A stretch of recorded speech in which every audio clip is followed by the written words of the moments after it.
Good morning friends. आज हम लोग जो है कॉन्स्टिट्यूशन का देखेंगे, प्रियम्बल यानी उद्देशिका देखेंगे। तो चलिए हम लोग उद्देशिका को शुरू करते हैं।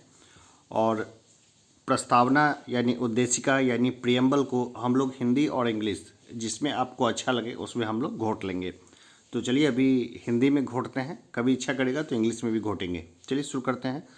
हम भारत के लोग भारत को एक संपूर्ण प्रभुत्व संपन्न समाजवादी पंथ निरपेक्ष लोकतंत्रात्मक गणराज्य बनाने के लिए तथा उसके समस्त नागरिकों को सामाजिक, आर्थिक और राजनैतिक न्याय, विचार, अभिव्यक्ति, विश्वास, धर्म और उपासना की स्वतंत्रता, प्रतिष्ठा और अवसर की समता प्राप्त कराने के लिए तथा उन सब में व्यक्ति की गरिमा और राष्ट्र की एकता और अखंडता सुनिश्चित करने वाली बंधुता बढ़ाने के लिए दृढ़ संकल्प होकर अपनी इस संविधान सभा में आज तारीख 26 नवंबर 1949 ईस्वी को एतद द्वारा इस संविधान को अंगीकृत, अधिनियमित और आत्मार्पित करते हैं।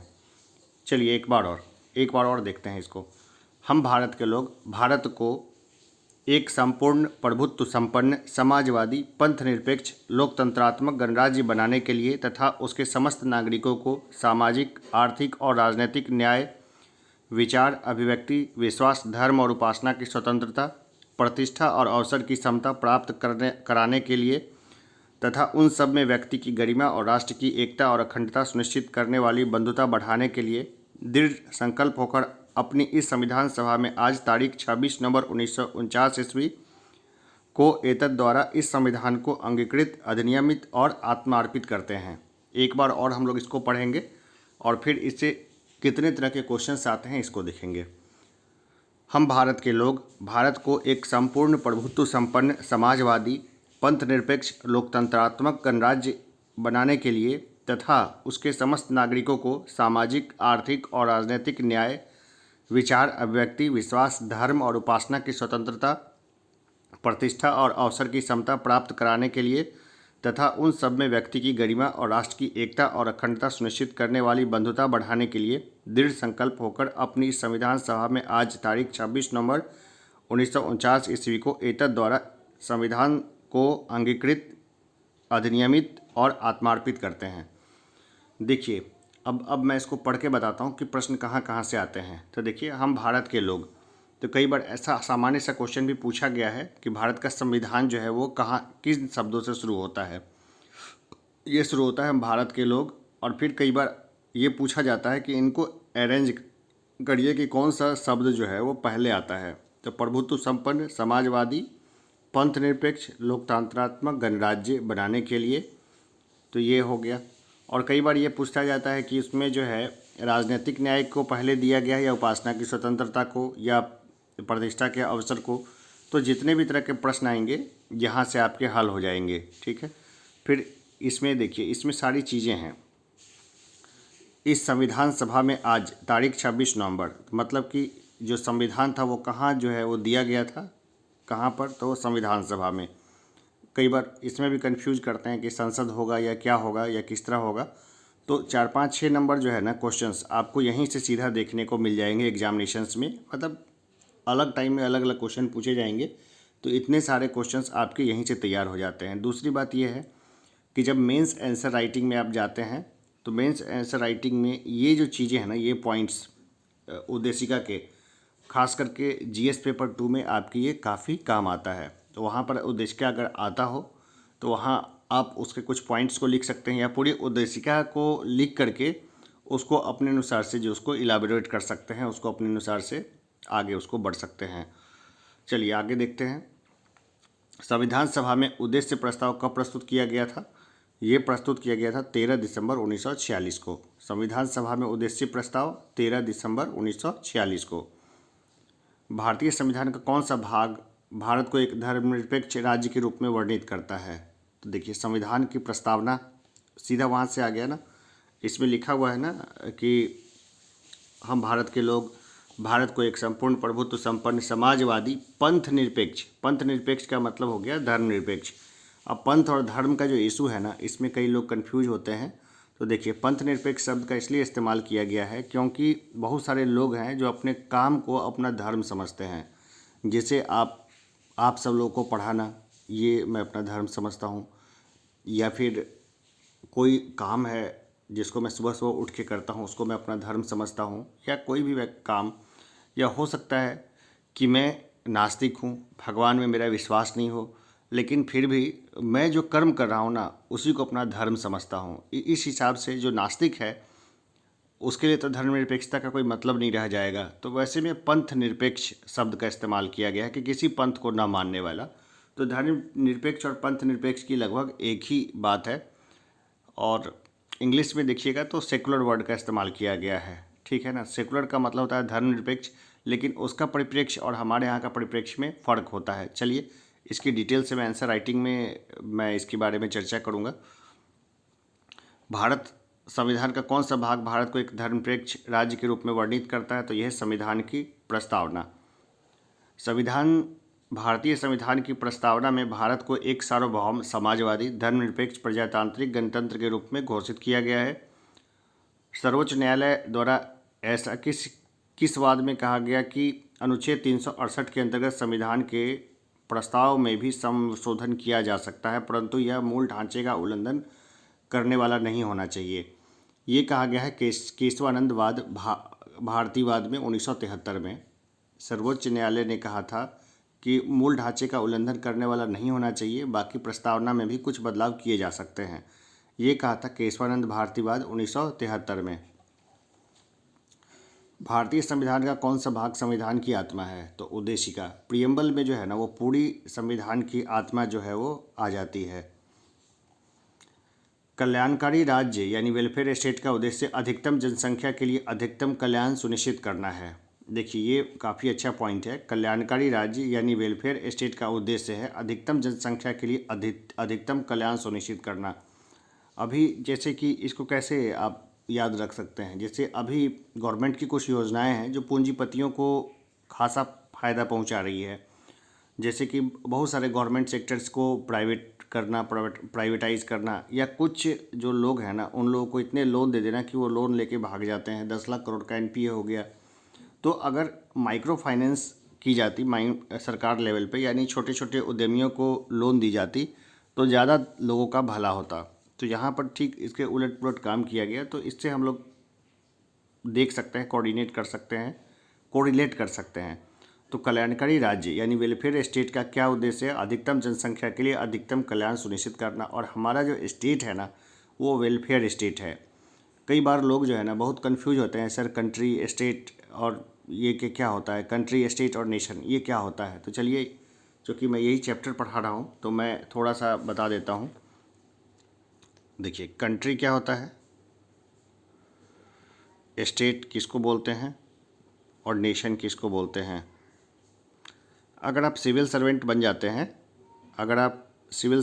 जाते हैं तो आप बोलेंगे इंडिया इज ए स्टेट, ठीक है ना, इंडिया इज ए स्टेट। अगर आप जो है ना किसी पॉलिटिकल पार्टी में अगर आप चले जाते हैं और बहुत सारे नारे वारे और बहुत सारे इन्फ्लुएंस होते हैं तो बोलते हैं it is my nation, India is my nation. और अगर कोई फॉरेन जो है ना फॉरेनर लोग वगैरह कोई अगर यूज़ करते हैं तो नॉर्मली ये कंट्री करता है, इंडिया इज़ ए कंट्री, इस तरह के शब्दों का इस्तेमाल करते हैं। तो अगर आप ब्यूरोक्रेट्स बन जाते हैं ना और संयोग से आप आईएएस वगैरह बन गए तो ये वर्ड आपके ज़्यादा काम का होगा। और हमारे काम का यही है, इंडिया इज ए स्टेट, ठीक है ना, ये हमारे ज़्यादा काम का है। कंट्री और नेशन को हम लोग अभी कंसीडर नहीं करेंगे अपने खास करके। तो हम लोग जनरली जो भी लिखेंगे ना तो स्टेट से ही इसकी हमेशा स्टेट ही लिखेंगे। चलिए आगे देखते हैं। भारत एक गणतंत्र है, रिपब्लिक है, इसका अर्थ क्या है? इसका अर्थ है कि भारत में वंशानुगत शासन नहीं है। अब ये तो थ्योरी है, प्रैक्टिकली क्या है, जो लोग वंशानुगत शासन को ही पसंद करते हैं तो कई बार वो वंशानुगत शासन हमें देखने को मिलता है। गोलकनाथ बनाम पंजाब राज्य के मामले में न्यायमूर्ति एम हिदायतुल्लाह ने उद्देशिकता को संविधान की मूल आत्मा कहा है। देखिए गोलकनाथ बनाम पंजाब राज्य के मामले में न्यायमूर्ति एम हिदायतुल्लाह ने उद्देशिका को मूल संविधान की आत्मा कहा है। भारत में धर्मनिरपेक्ष शब्द का सही भाव क्या है? तो देखिए भारत में राज्य का कोई धर्म नहीं है, भारत में राज्य का कोई धर्म नहीं है, यही धर्मनिरपेक्षता का मूल मतलब है। उद्देशिका में सम्मिलित सामाजिक, आर्थिक व राजनीतिक न्याय के तत्व किससे संबंधित है? तो ये संबंधित है 1917 की रूसी क्रांति से। देखिए, उद्देशिका में जो सम्मिलित किया गया है ना, सामाजिक, आर्थिक व राजनीतिक न्याय के तत्व, ये कहाँ से लिए गए हैं? ये लिए गए हैं 1917 की रूसी क्रांति से। 1917 में जो रूसी क्रांति हुई थी, बोल्शेविक क्रांति, उसमें सामाजिक, आर्थिक और राजनीतिक न्याय के तत्व सम्मिलित किए थे लेनिन ने। तो उस समय जो संविधान बना था, इन सब चीज़ों से बहुत प्रभावित था। उच्चतम न्यायालय ने किस वाद में यह धारणा प्रस्तुत की कि उद्देशिका संविधान का अभिन्न अंग है? तो ये बोला था एसआर बॉम्बे बनाम यूनियन ऑफ इंडिया केस में। उच्चतम न्यायालय ने किस वाद में यह धारणा प्रस्तुत की कि उद्देशिका संविधान का अभिन्न अंग है? तो एसआर बॉम्बे बनाम यूनियन ऑफ इंडिया का जो केस हुआ था, उसमें बताया था सभी व्यक्ति पूर्णतः और समान रूप से मानव है, यह सिद्धांत जाना जाता है। तो यह है सार्वभौमिकता का। सभी व्यक्ति पूर्णतः और समान रूप से मानव है, यह सिद्धांत जाना जाता है सार्वभौमिकता का। भारत में लौकिक सार्वभौमिकता है क्योंकि संविधान की प्रस्तावना आरंभ होती है।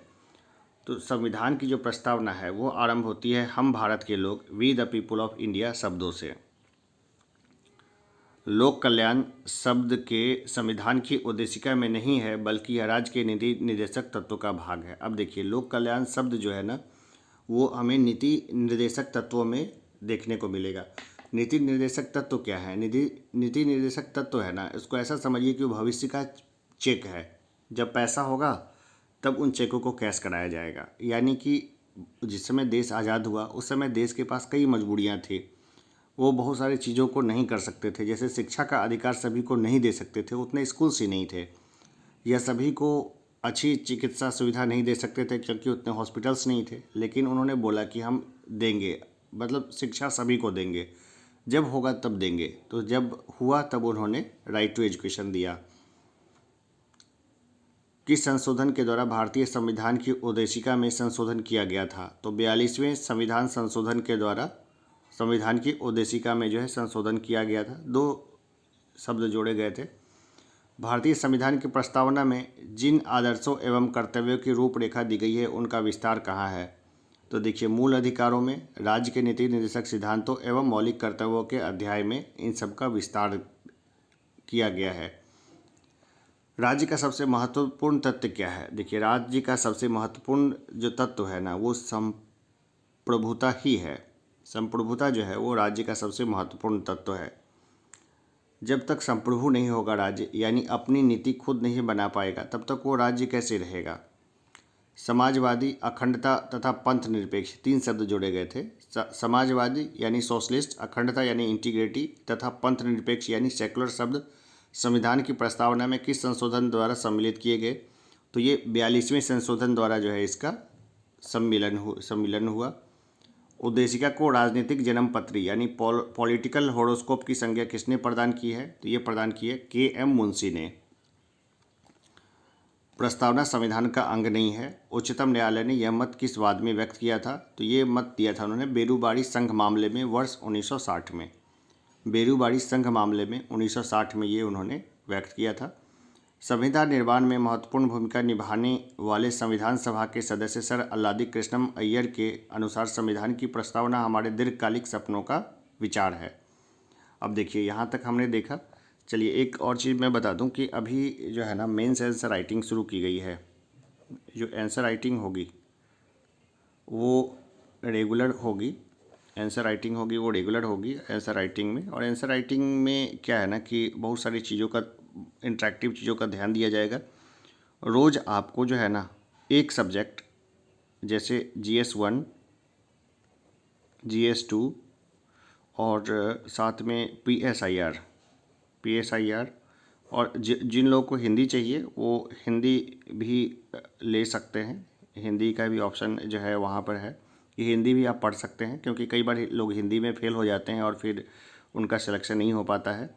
तो हमने यहाँ पे GS1, GS2 और PSIR के कोर्सेज़ को लॉन्च किया है हमने यहाँ पर।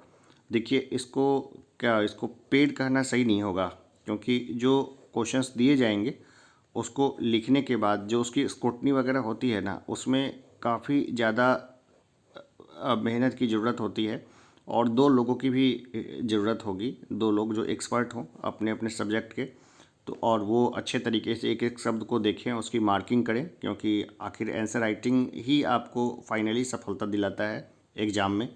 तो इस हिसाब से इसको हमने लॉन्च किया है।